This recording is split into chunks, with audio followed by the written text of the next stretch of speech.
You know, Mr. Karsenty, there's always something deeper going on.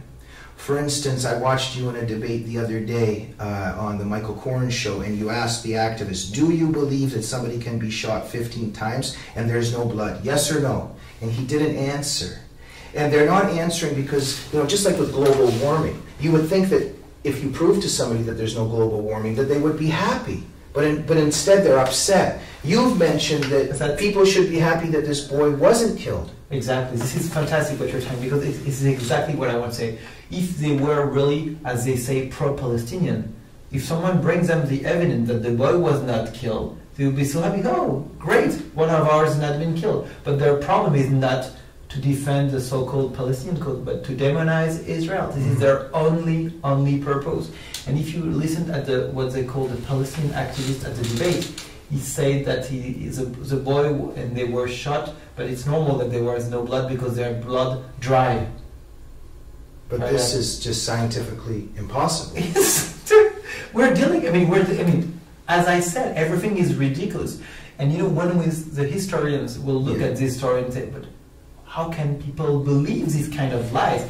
They will say, but at the 21st century, there were 10 years of lies, and I hope we're going to get closer to the revelation of the truth, but at least we had 10 years of insane lies. But what we're dealing with, as I say, as you've pointed out, that something is deeper here, that you can present the evidence of 15 bullets entering a person and there's no blood and they look alive. Even afterwards, have you shown that the father and the son are missing from the scene?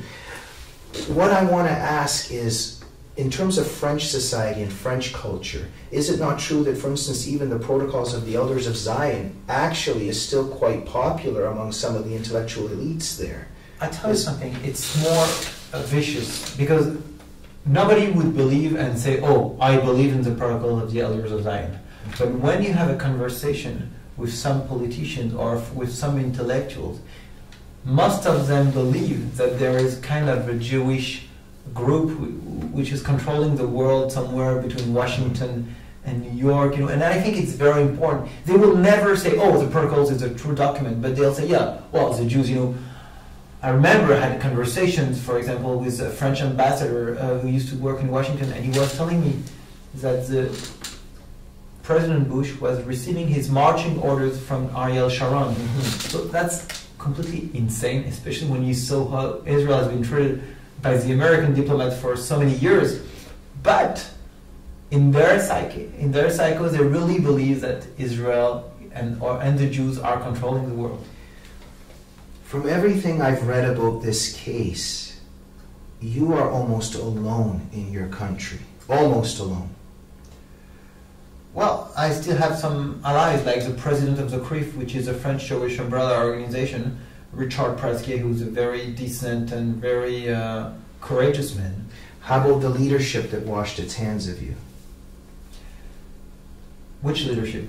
Let's say Chirac, Sarkozy. What were some of the leaders doing? Look, Chirac, Chirac's position regarding the Middle East has always been to slander Israel. He's been an Israel hater for years, for decades. If you look at Chirac's career, just summarize, you can say that he wanted to give the nuclear weapon to Saddam Hussein in the 70s. Then he was allowing the Syrians to get weapons in the 80s. Then he was helping Arafat. And he's been helping all the people who wanted to destroy the state of Israel. So I have no problem with Chirac. We know exactly who he is. We have no problem to discover it. He hates Israel, and he did all he utterly could to destroy the state of Israel. When it comes to Nicolas Sarkozy, he's a decent man. I knew him because I had a conversation with him. But now he's surrounded by a team which is so incompetent when it comes to the Middle East that this team gives him false information regarding what's happening there. But no matter how many facts you will prove, this isn't about the facts of the case. It's about a deeply entrenched Jew hatred in French society. Am I correct? That's true, but it's not only in French society, it's all over the Western world. The narrative which has been created 30 or 40 years ago is that the Israelis are the bad guys and that the Arabs are the good guys. And they're feeding this story with more lies and more lies and more lies. what you have to understand, for example, is that the lies didn't stop on the day after Mohammed Al-Dura.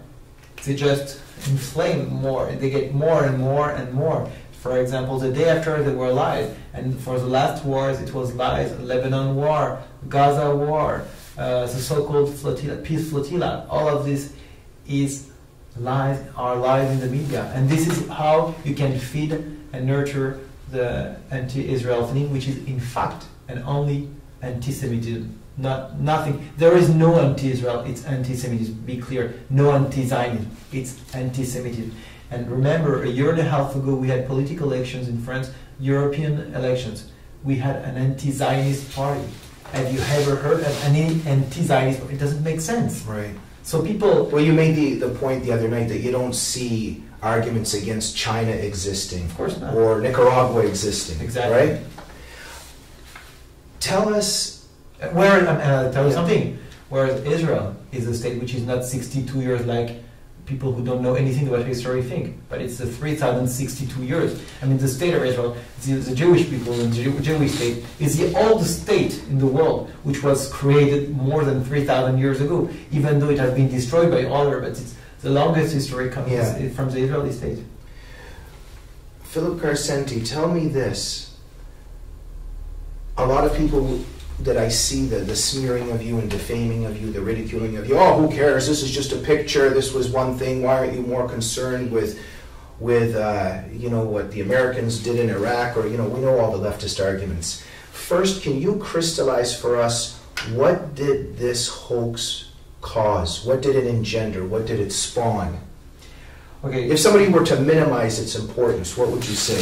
I will tell you first that this is not a right-wing or a left-wing issue. This is the truth. The truth is a non-partisan issue. I think it's very, very important because I have allies on the right and on the left. I'll tell you something. This picture, as I said, you know, when it became postage stamps, when it was used by Bin Laden to incite against the whole Western world, when it was used by Pakistani terrorists to justify the killing of Daniel Pearl, when it was used all over the Muslim world to create streets, monuments, schools. I mean, it really tells you that this picture became the worst icon of hatred all over the world against Israel since the recreation of the state of Israel 62 years ago. This is the worst picture which has ever been printed and created.